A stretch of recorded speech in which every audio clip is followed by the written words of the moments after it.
Hey, what's up?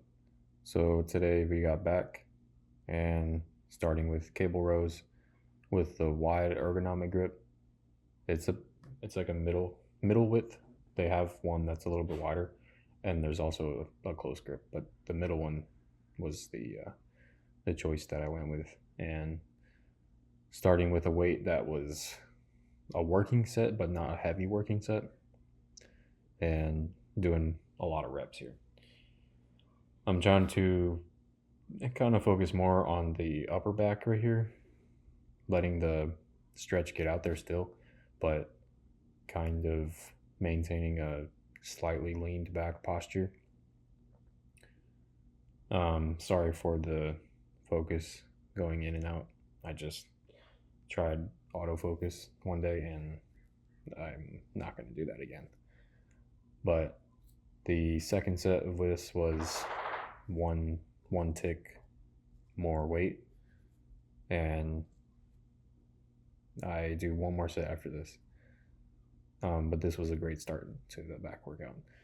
The back workout was a little experimental, but this was coming off 2 days of rest, and I just had a lot of energy. So I was just like, I'm gonna do a lot of sets today, and it was worth it because I'm really sore as of making this video. So just kind of throwing the heavy weight around while still trying to control it, and it felt great. So now we're gonna do bent over rows as the first like compound back movement with 135. I haven't ever did these pre-exhausted, and I could definitely feel it because when I start out with these, I was able to do 155 for like 12 with little to no cheating.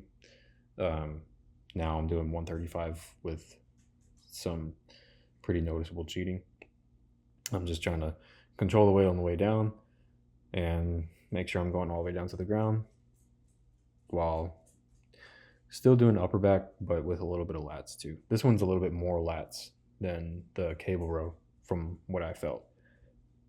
I do 3 sets of this, and the last set I drop it down to a 25 and a 10. And this was actually great because it allowed me to reach further down to the floor while still having good form for the most part. My upper back at this point is like completely done. It felt good to load the spine a little bit in the lower back. I haven't done that in a while, and at this point I kind of already had a whole back pump. But I'm trying to go for even more damage. So we go for the panada. I forget what it's called. Lat pull down, panada lat pull down, plate loaded. This one is interesting. I'll have to try it again because it's really heavy to start, but then as you pull it up, it gets easier.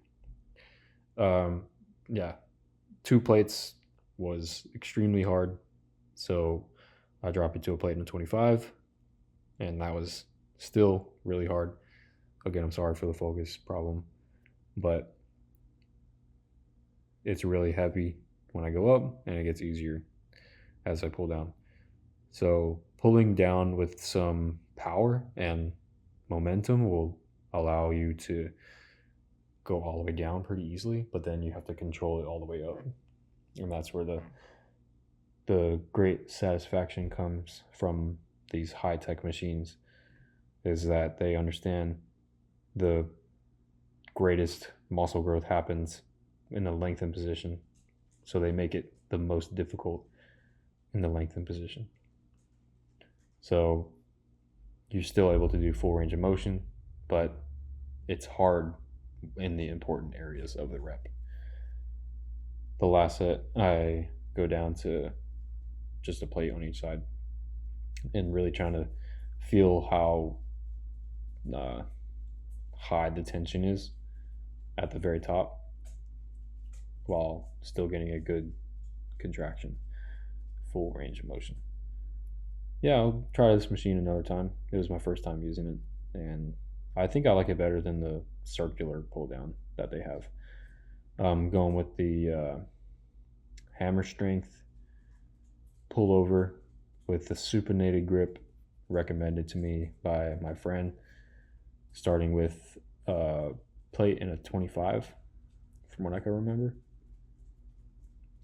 As I'm making this video, my abs are really sore from doing this, which kind of makes sense because I'm kind of pulling my elbows into my sides, which is similar to a crunch motion. But yeah, these I'm still trying to fully understand because the stretch is really good, but maybe I need to go up in weight because I'm able to do too many reps. It feels good though. My lats are really sore, which they've never been sore like this in a long time. That was only a plate. Now I add the 25, and then I do less reps, and then the last set I do a drop set, but you'll see that in a second. In terms of structure, this wasn't really the most structured workout, but I'm not too worried about that because my plan was to just fully expend all of the energy that I had in the gym.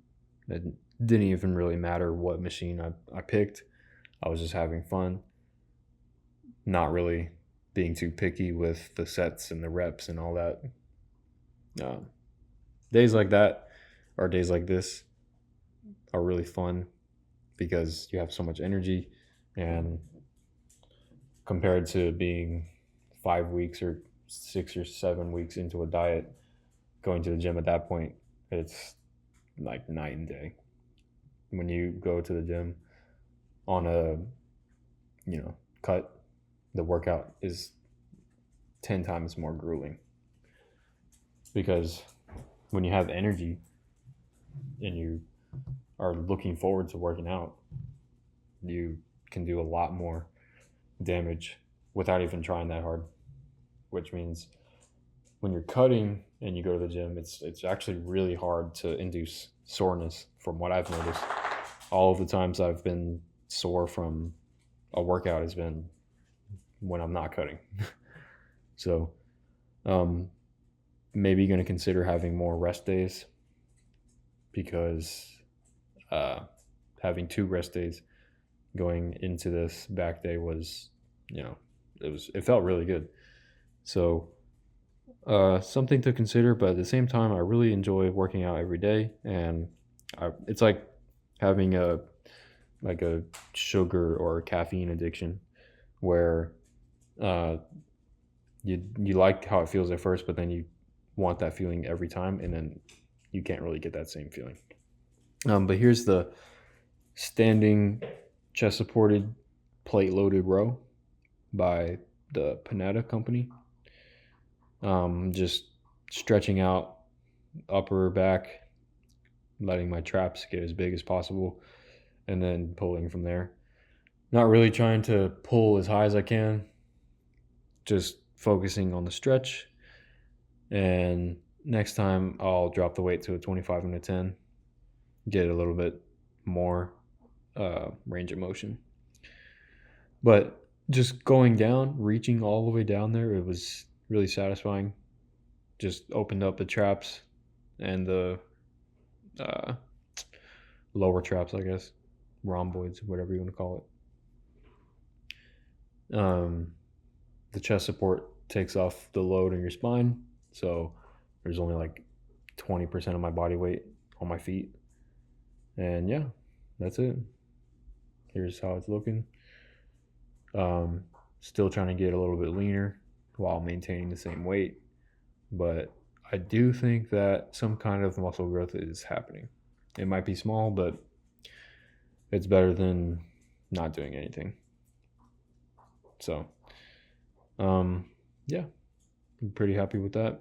The light shadows my back, and I'm still trying to learn how to hit a back double bicep symmetrically. It's so hard for me because what I think is symmetrical is not symmetrical at all. And then I have to look in the mirror and raise my right shoulder up like that, or yeah. But thank y'all for watching.